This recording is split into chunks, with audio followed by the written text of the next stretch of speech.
Eu vou então apresentar para vocês uma fala que é algo que eu ainda estou pensando, então a oportunidade de falar é também uma oportunidade de receber críticas ou sugestões, observações, de tal modo que eu possa levar adiante, se é o caso, essa reflexão. Há algum tempo atrás, né, eu iniciei um projeto sobre narrador na literatura brasileira contemporânea.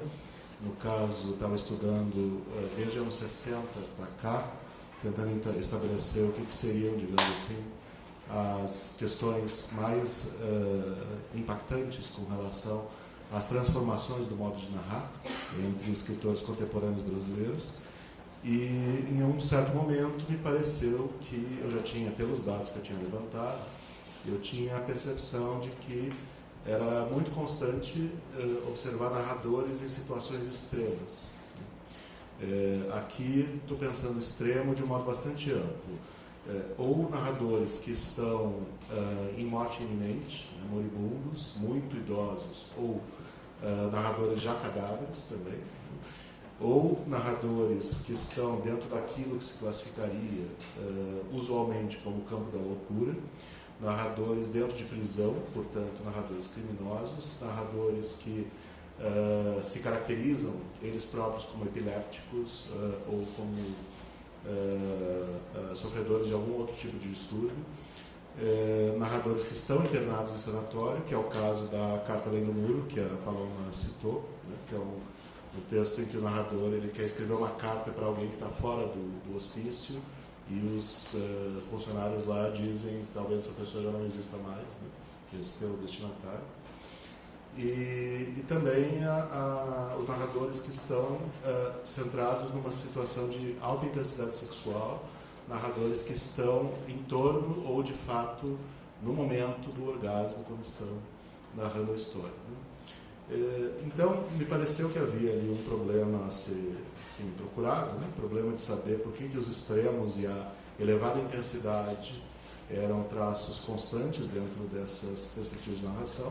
É claro que há coisas muito diferentes do que eu estou falando, há narradores bem mais voltados para efeito de real, tradição realista, romance histórico, mas não é desses que eu estou tratando aqui. E aí então, durante um tempo, eu tentei buscar em teoria literária alguma coisa que me dissesse o que seria uma linguagem do extremo, né? O que seria um discurso do extremo. Se existiria alguma coisa que, do ponto de vista teórico, pelo menos em parte, me apoiasse para eu poder dizer, de fato, aqui eu tenho alguma coisa como uma linguagem de quem está na situação extrema, né? E aí não havia, de fato, até onde eu consegui pesquisar, nenhuma teoria pronta para isso, mas havia algumas indicações. Mas o fato é que eu consegui achar uma hipótese de trabalho pela antropologia. E a hipótese de trabalho consiste justamente no fato de que dentro da antropologia existem formas discursivas associadas ao extremo, né? Mas, de modo geral, essas formas discursivas associadas ao extremo, elas estão no campo do sagrado, né? Enquanto que os narradores que eu estou estudando estão, evidentemente, no campo do profano, né, da literatura contemporânea. Mas, avançando então nisso, eu cheguei a, digamos assim, o que são duas grandes linhas do discurso do extremo, dentro da nossa tradição cultural ocidental, vindo lá tanto da Grécia como da Idade Média. Uma linha é a linha do discurso do êxtase e a outra é a linha do discurso do terror, né? E aí, rapidamente, eu vou explicar para vocês do que se trata, né? Então, em termos antropológicos, a noção de discurso do êxtase, né? As duas, tanto o êxtase como o terror aqui, elas estão ligadas a rituais na tradição, né? Então, não são discursos aleatórios, são discursos que ou estão dentro de um ritual ou comentam um ritual, né? Ou seja, tem a ver com a disposição do contato com o sagrado, o respeito ao sagrado, o respeito a Deus, a divindade, né? Então, o êxtase é um estado de dissociação da consciência, um estado de alteração da consciência, que consiste numa elevação, né? Então, na tradição católica, na tradição cristã, o êxtase, a ascese, significa aquela situação em que você suspende de si mesmo para ter contato com a divindade, né? Como se a sua alma se desprendesse do seu corpo, e aí nesse contato com o divino, você se tornasse algo que não é, algo mais elevado espiritualmente. Estou falando muito rápido? Está dando a entender? Nesse sentido, o êxtase é necessariamente uma situação de transe. É um estado de suspensão daquilo que seria o uso da linguagem rotineira, o uso da linguagem coloquial. E nesse sentido também é uma ultrapassagem do limite da vida. Ou seja, várias figuras foram santificadas, né? Santos, que tem história de santos, várias figuras foram santificadas porque, de algum modo, a ideia do contato com Deus, do êxtase religioso, é uma ideia próxima do milagre, é uma ideia próxima também da possibilidade de contornar o limite entre a vida e a morte naquele momento que você está em contato com Deus, né? Daí a santificação ser justificada. Nesse sentido, então, o estado do êxtase religioso seria um estado em que você infringe as fronteiras habituais entre corpo e espírito, né? E você pode, então, viver aquilo que seria uma possessão, né? A palavra hoje, para nós, ela lembra muito mais o demônio, né? A ideia da possessão demoníaca. Mas a possessão, na tradição, existe também como possessão de Deus, né? Como estado santificado. E é claro que isso tem a sua simetria na ideia da possessão demoníaca no mesmo campo religioso, né? Para isso, então, se cria uma espécie de linguagem mística, né? Para vivenciar o êxtase religioso e para comentá-lo também, seja no sermão, seja nos textos religiosos por exemplo, como Padre Vieira, que também chegou a falar disso, né? E existem, no caso, então, histórias que são histórias de êxtase. Um texto modelar nesse sentido são os escritos de Santa Teresa de Ávila, né? Que, por exemplo, diz algo como, que é paráfrase, né?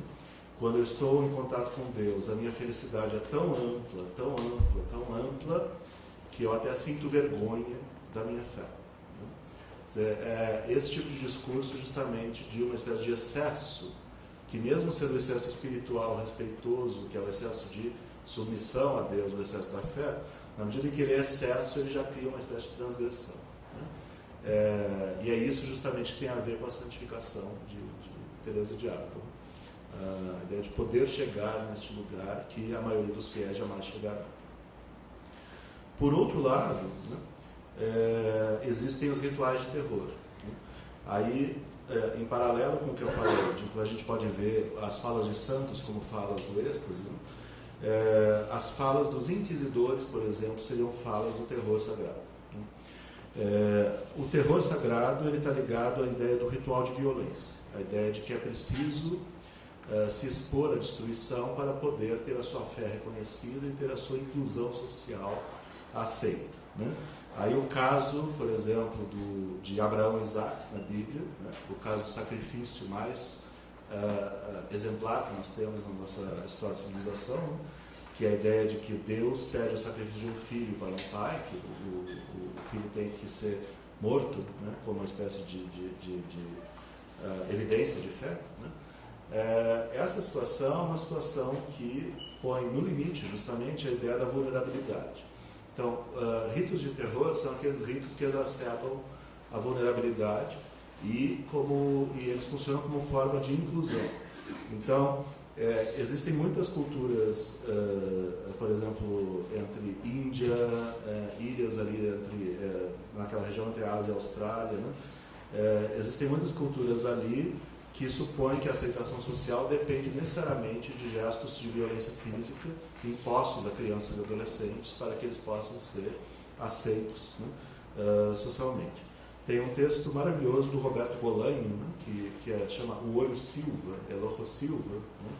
Roberto Bolanho, ele apresentou um narrador, que é um fotógrafo, que faz uma viagem à Índia, e nessa viagem o fotógrafo, que é justamente o Ojo, né? O Ojo é o apelido dele porque ele é um fotógrafo, ele é levado na Índia a bordéis, né? Ele é levado a um bordel de mulheres, ele é levado a um bordel de rapazes, e ele não demonstra nenhum interesse, então ele é levado a um bordel de crianças pequenas. E aí então ele fica sabendo que lá na Índia existem rituais em que se fazem festas para as divindades, em que crianças de 6 anos, meninos de 6 anos, são castrados, né? Eles têm que ser castrados para a oferenda, então eles ficam mutilados, e aí eles são então envolvidos no ritual, E quando o ritual acaba e a purificação aconteceu, a festa aconteceu, o menino não pode voltar para casa porque para a família ele está desonrado. Então ele tem que ficar na rua. E aí então os donos de bordel pegam essas crianças, aos 5, 6 anos de idade, os meninos, para a prostituição, né? Não vou contar o final do conto, isso é só um elemento do conto, né? Mas é um caso de literatura recente que se debruça exatamente sobre isso, sobre rituais de terror que permanecem até hoje, né? Nas tradições culturais, né? Em larga medida, rituais de terror são muito parecidos com funerais, porque o princípio é de que você está morto de início e é passando pelo ritual que você vai mostrar que você está vivo, como uma espécie de nascimento pelo ritual. Então, é evidente que nós temos hoje ainda muita cultura sacrificial em vários tipos de sociedades, né? E então a ideia de sacrifício como algo que tem que ser regularmente exercido, repetido, retomado, é uma herança, um legado dessa ideia medieval do ritual de terror, né? Mircea Eliade escreveu muito sobre isso, deu muitos exemplos, né? Talvez ele seja, do ponto de vista assim, de quem está aqui, a bibliografia em português mais interessante para quem gosta de estudar esse assunto.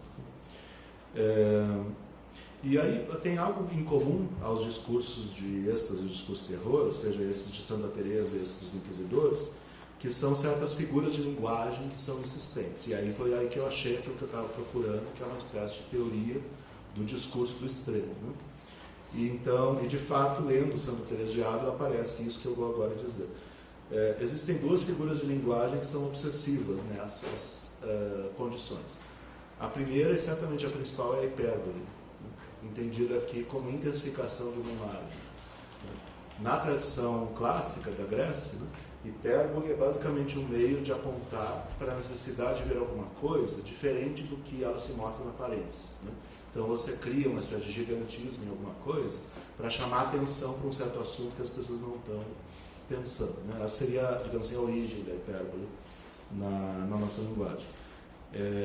Mas, de fato, dentro desses rituais sagrados, a hipérbole é imprescindível porque ela leva justamente a entender a transcendência, né? Algo que já foi falado aqui hoje, a ideia de que existiria uma espécie de campo superior a nós, um campo que pode ser chamado ou de místico, ou de sobrenatural, ou de espiritual, enfim, mas é um campo que supõe justamente, necessariamente, a ideia de que nós não conhecemos a nós mesmos, nós não temos de fato clareza sobre a natureza humana e é preciso contato com esses campos do sagrado para poder atribuir sentido à nossa existência.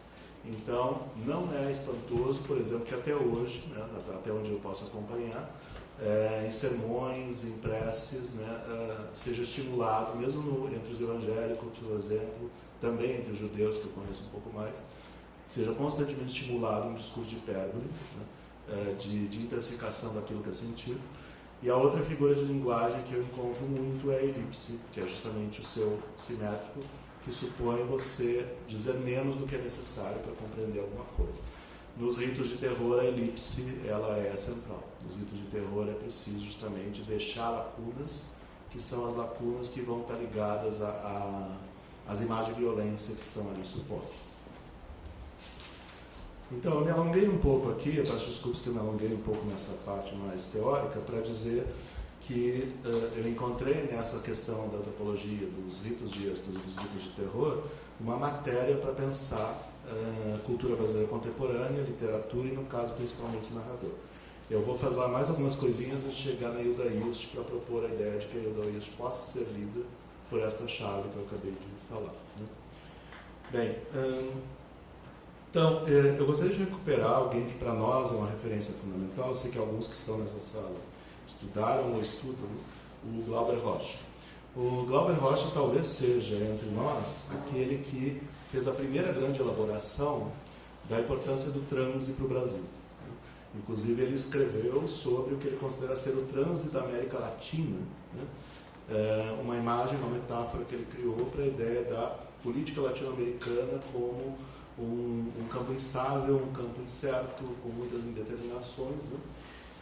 E quando ele elaborou o Terra em Transe, ele comentou bastante como é que ele fez esse filme, né? ele justamente entendia a noção de transe de um modo conceitual, uma metáfora como conceito, né?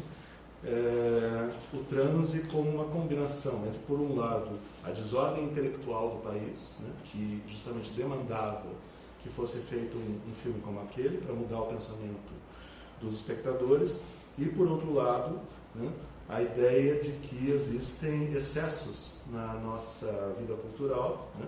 Por exemplo, pensem naquele personagem do Paulo Otran, do Terra em Transe, que é aquela espécie de líder político, né, que fica em estado de vertigem. O Paulo Otran ele faz aquela coisa com os olhos que eu não sei fazer, de ficar um pouco estrado com propósito, né, quando a câmera está em close. Ali você tem, de fato, uma ideia de que o poder é um poder do transe, né, e que a ascensão do rei, no caso do personagem Paulo Otran, é uma cena de êxtase. Né, enquanto que o final do personagem de Jardel Filho, do Paulo, é uma espécie de ritual de terror, que é o confrontamento sem solução, né, do tiroteio, como uma forma de inserção dentro da natureza, né, aqueles tiros finais.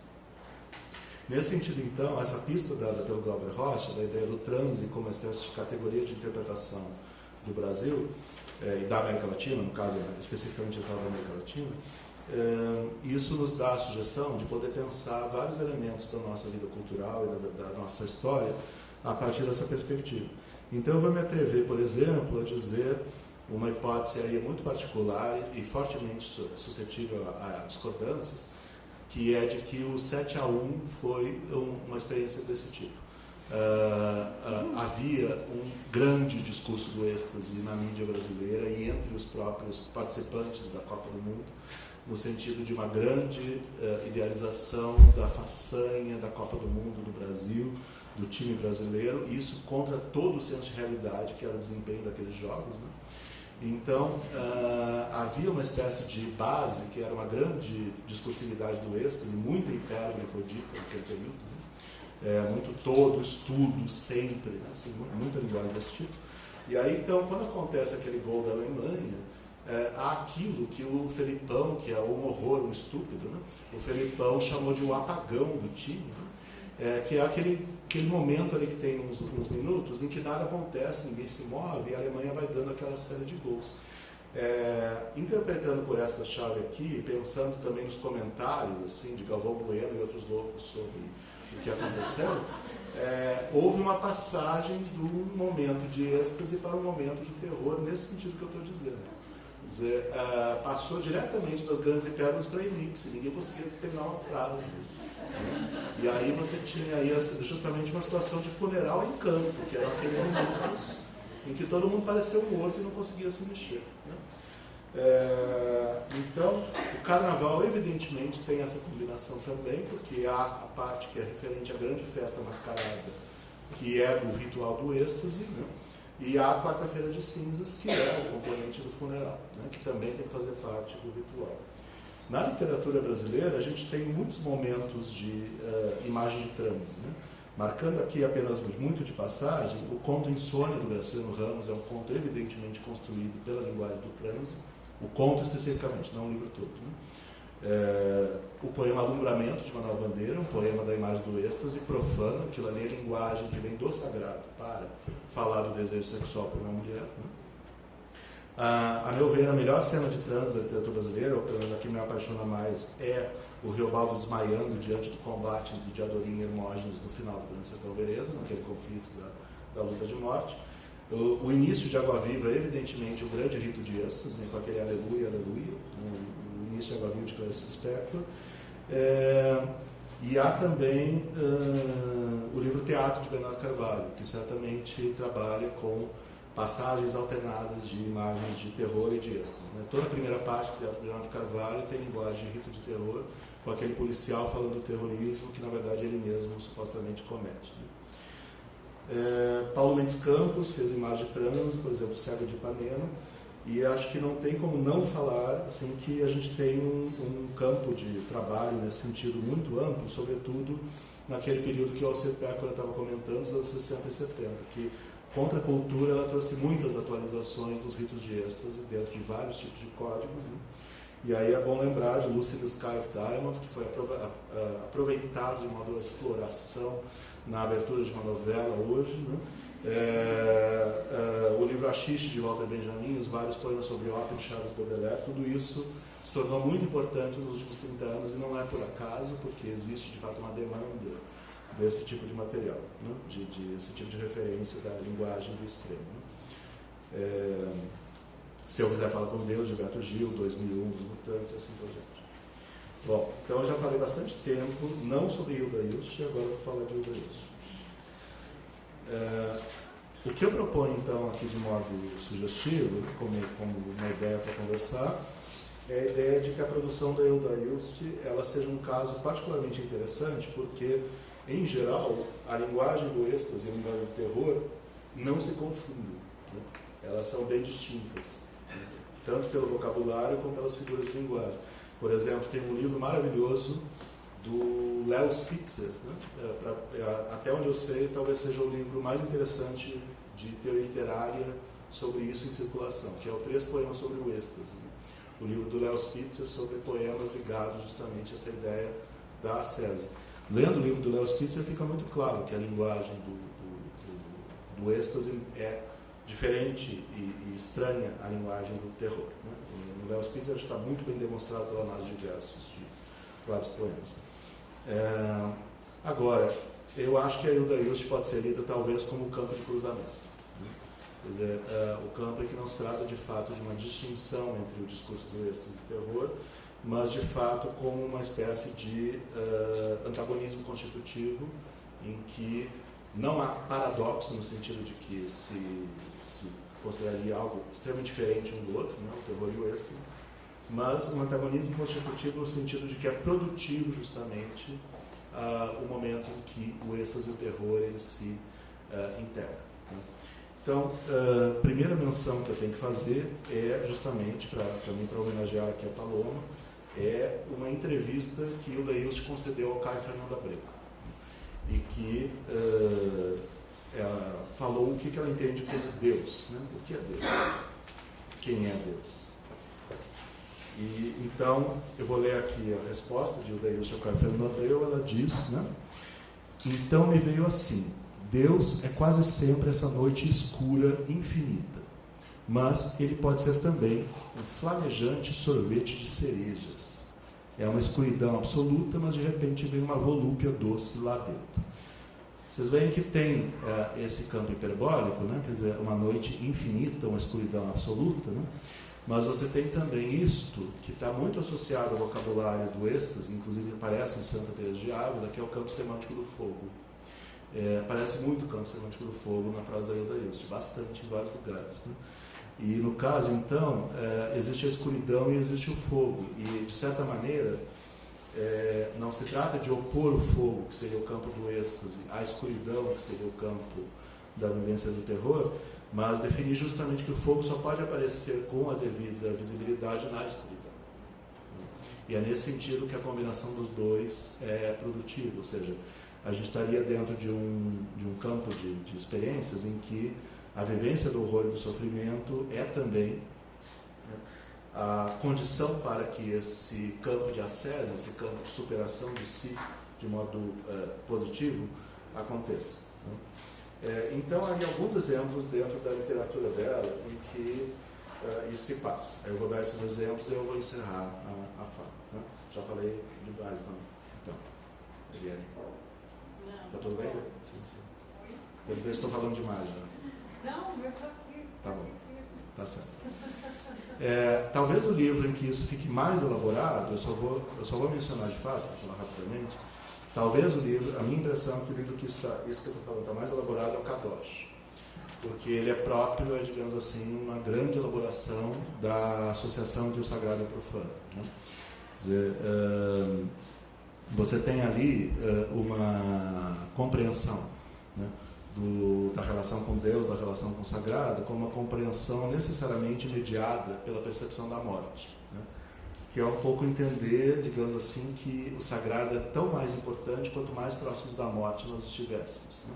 Quer dizer, a vontade de se apegar, né, em Deus é uma vontade que teria talvez alguma coisa como um fundo melancólico, que é o impacto das perdas que nós não superamos. Né? A vontade de ter o contato com Deus viria dessa espécie de senso das perdas.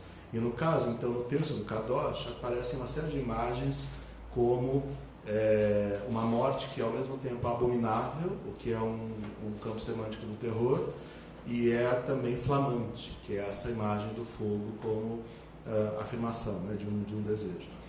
E há uma frase dentro do Kadosh, há um trecho que são as perguntas irrespondíveis, né, do Kadosh, em que uma das perguntas é: por que é preciso lutar contigo se ao mesmo tempo tenho fome de ti? Que consiste justamente numa espécie de impossibilidade de, por um lado, a violência, por outro, o desejo, se colocarem como formas de contato com. Aqui o ti, né, ele está ligado a Deus no contexto da prosa, mas é também o ti, pessoa amada, né? E isso se põe de maneira ambígua, né? Mas de fato, aqui em Kadosh há muitos trechos que lembram a linguagem de Santa Teresa de Ávila, né? A mão esbraseada de Deus dentro de mim, é uma prosa muito parecida com a prosa dos santos, mas é também isso que eu estou dizendo, que é uma espécie de reverência ao sagrado que se põe a partir da percepção de um momento do seu esvaziamento, né? A ideia de que o sagrado não se sustenta permanentemente e que justamente a velhice, a consciência do corpo, da vulnerabilidade, põe em dúvida, né, o que afinal é possível conseguir junto de Deus. Quer dizer, nesse sentido, há uma afinidade também com o livro de Jó, né, mais do que qualquer outro livro da Bíblia nesse Kadosh. Né. Um outro caso seria...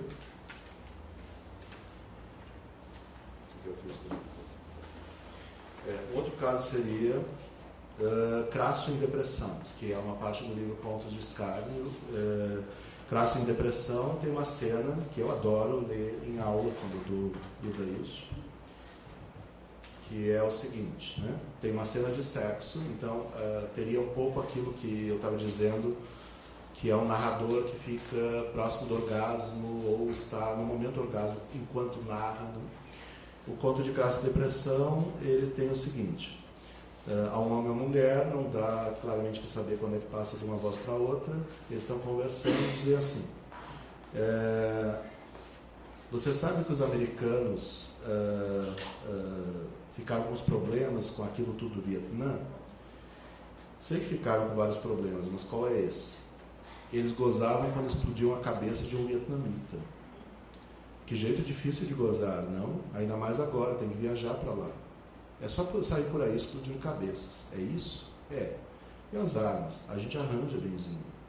E se eu te matasse agora? De que jeito? Com várias facadas. E assim segue. Quer dizer, aqui há um discurso que é durante, digamos assim, a cena do ato sexual, a cena da penetração. Há essa conversa que tem esse teor estranho à cena de sexo, né? Que é falar de bombas de vietnamitas, de explodir cabeças, e isso imediatamente dá sequência à ideia de que o gozo ali vai vir junto com a ameaça da morte, com a facada, né? Ou seja, aqui é literalmente a situação em que você tem um elemento de êxtase, que é o campo do orgasmo, com um elemento de terror, que é a ameaça de morte imediata. E, estilisticamente, o texto não cede nem para um lado nem para o outro, ele fica, de fato, misturando esses registros, né? Como se fosse indissociada a situação da exposição à vulnerabilidade à morte e a situação do gozo, né? E aí é claro que não espanta que as pessoas que leem o Dailch às vezes acham que ela é maluca, imagina como isso pode ser feito, como escrever uma coisa dessa. Na verdade, eu acho que está ótimo, né? Eu acho que, no contexto da literatura brasileira contemporânea, isso é basicamente exemplar. Isso está entre Bernardo Carvalho, João Gilberto Malca e Fernando Abreu, isso está em muitos lugares. Agora, eu acho que aqui é um certo paroxismo. Acho que a visibilidade disso aqui é muito maior do que nesses outros autores, né? Seria a minha tendência. O caso do Verdugo, né, a peça de teatro, que inclusive foi comentada hoje, é um caso particularmente curioso, porque é justamente sobre o fato de que o Estado vai matar uma figura masculina, que o Alceu Pécora diz que pode ser Che Guevara ou pode ser Cristo, né? No Verdugo, a mãe, que é uma figura que quer ser justamente o Verdugo, ela quer colocar o capuz e quer matar, no caso, o Jesus Cristo, né? A mãe dessa família, ela diz coisas do seguinte teor. A mãe diz assim, é uma conversa com a família, assim, como se fosse uma conversa habitual. Eles falam de um homem que capturou menininhos, né? E aí então ele queimou as plantas dos pés e as mãozinhas dos menininhos, né? E aí o verdugo pergunta para a mulher, mas por que ele fez isso, queimar as plantas dos pés e das mãozinhas? Para que eles não pudessem ficar de pé, né? Então você tem aqui uma espécie de detalhamento daquilo que corresponde em larga medida a ritos de tortura medievais. A ideia da subordinação do outro para o sofrimento extensivo, né? Que deve durar muito tempo. E a mulher diz então, certo, assim seguindo essa conversa, que leu em algum lugar que lá na Índia, né, as criancinhas de 6 anos vão para o puteiro. Deus, né? E depois não foi você mesmo quem disse que se elas não fossem para os puteiros, elas morreriam de qualquer jeito de fome. Que é exatamente o mesmo universo do qual Roberto Bolanho trata no conto que eu falei agora há pouco, o Olho Silva. Mesma coisa. Aí o Darius prestou atenção. Então aqui é a situação que é um rito de terror imposto após o rito de êxtase e purificação da comunidade. Olha, o Caderno Rosa de Laurie Lamb tem muito assunto nesse campo, né? Eu adoraria ficar detalhando, mas eu vou fazer uma conexão que eu acho que vai dar visibilidade ao problema do Caderno Rosa, que é essa ideia de você ter um narrador que pode ser visto de vários modos, lido de vários modos, como várias vozes, mas que, de início, antes de mais nada, uma menina de 8 anos relatando cenas de sexo, né? Uma linguagem que tem muito diminutivo e que alude justamente a uma espécie de infantilização. O Caderno Rosa de Laurie Lamb, para mim, ele foi uma lembrança muito forte quando eu assisti, mês passado, ao filme Miss Violence. Não sei se vocês tiveram a oportunidade de ver esse filme grego, né? Mas Miss Violence é um filme que põe, durante a primeira parte, uma imagem aparente de uma família, certo? Uma família que vive em ordem, né? Mas essa ordem é abalada pelo suicídio de uma das filhas, né? Bem no dia do seu aniversário, e aos poucos a gente vai decompondo, né, as ações, e Miss Violence mostra a situação de um pai que é o pai da sua própria neta, né? Também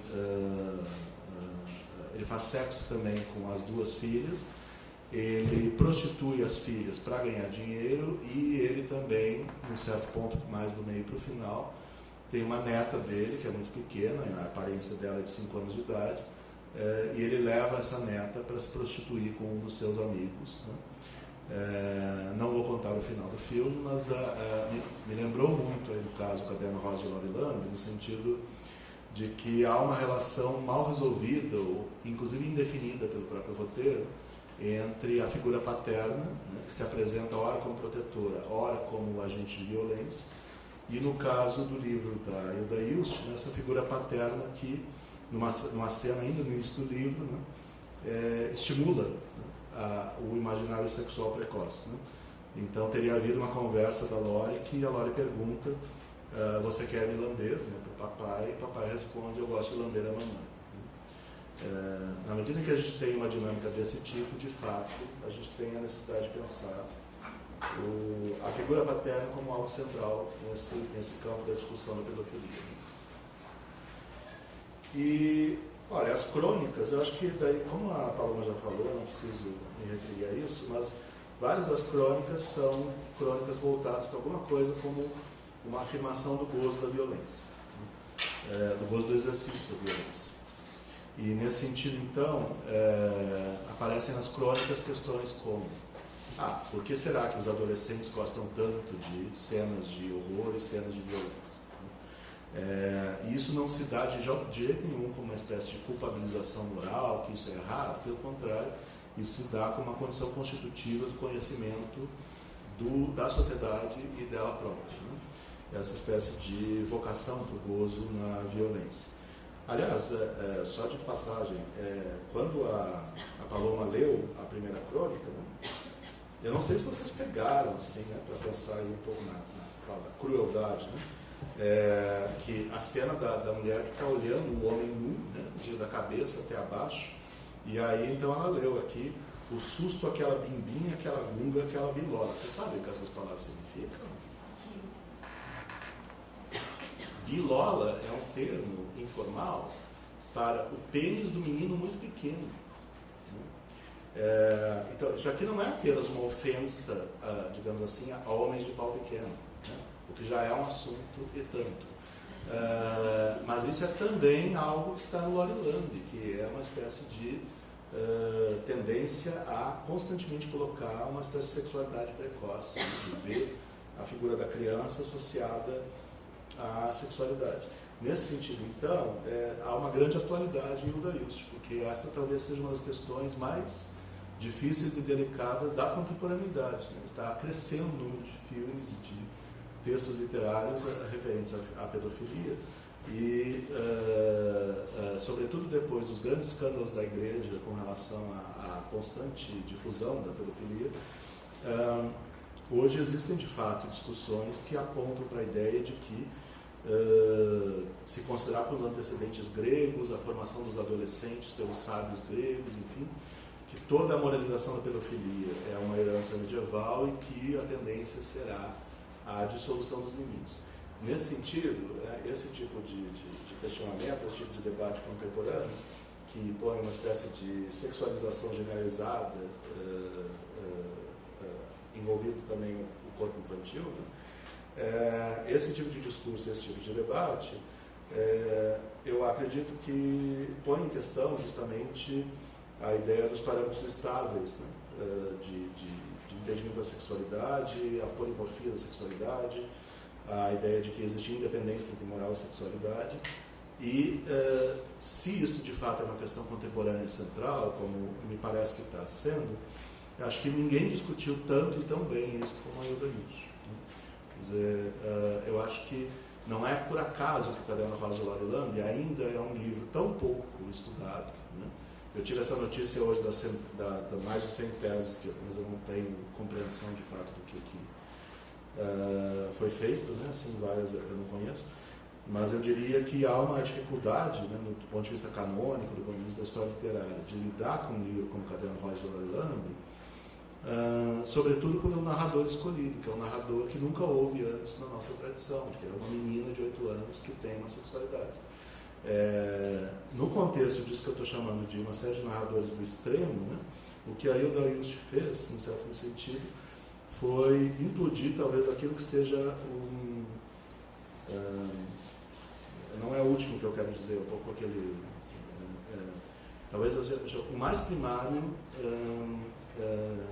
tipo de âncora do pensamento moral tradicional, ou seja, a ideia de que a criança teria que ser preservada, né, de todos os conflitos do mundo da sexualidade. Nesse sentido, eu acho que há muita coragem no Caderno Rosa de Loriland e nos outros textos que ela fala da criança, e há uma abertura justamente para pensar essa espécie de relação direta entre o extremo e o cotidiano, né? A ideia de que o extremo não é exceção, mas ele constitui matéria mesmo daquilo que está à nossa volta. Obrigado.